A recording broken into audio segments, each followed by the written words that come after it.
അപ്പൊ ഇത്ര അടുത്തല്ലേ നാത്തൂനൊന്ന് കാണാൻ വന്നില്ല. എന്തൊരു ക്ഷീണ എന്റെ മോൾക്ക്.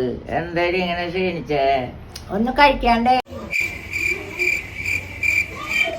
നിനക്ക് മൂർക്കടുത്തുണ്ട്. അമ്മാമ 2 ദിവസമായിട്ട് കണ്ടില്ലുണ്ട്. അതേ വയ്യാണ്ടിരിക്കായിരുന്നു. ഇവിടെ അച്ഛമ്മി അമ്മാമ വരാത്ത ദിവസം അമ്മാമ കുറ്റം പറയലുള്ളൂ. അച്ഛമ്മ പറയണേ എന്റെ ആങ്ങൾക്ക് ഇത്ര വലിയ പൊട്ട പെണ്ണിനെ കിട്ടാനില്ല, എന്റെ കുടുംബത്തിൽ കടക്കാൻ പറ്റില്ലെന്ന്. വല്ല റൂട്ടിൽ കൂടെ ആൾക്കാർ പോകുമ്പോ അപ്പ പറയും നാത്തൂനെ പറ്റുള്ള കുറ്റം. ഞാൻ വരട്ടങ്ങട് ചോദിക്കണെങ്കി കാണുമ്പോ എന്താ സ്നേഹം. അമ്മാമ നല്ലത് അറിയണ്ട. തങ്കമ്മേനെ വിളിച്ചിട്ട് വലിയ കുറ്റം പറഞ്ഞാലേ വട്ടൊഴി കൂടെ പോണവരോടും നാട്ടുകാരോടൊക്കെ അല്ലേ.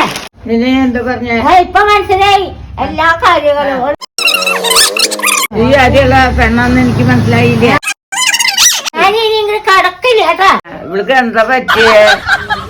ഈ വക പറച്ചല് പറ.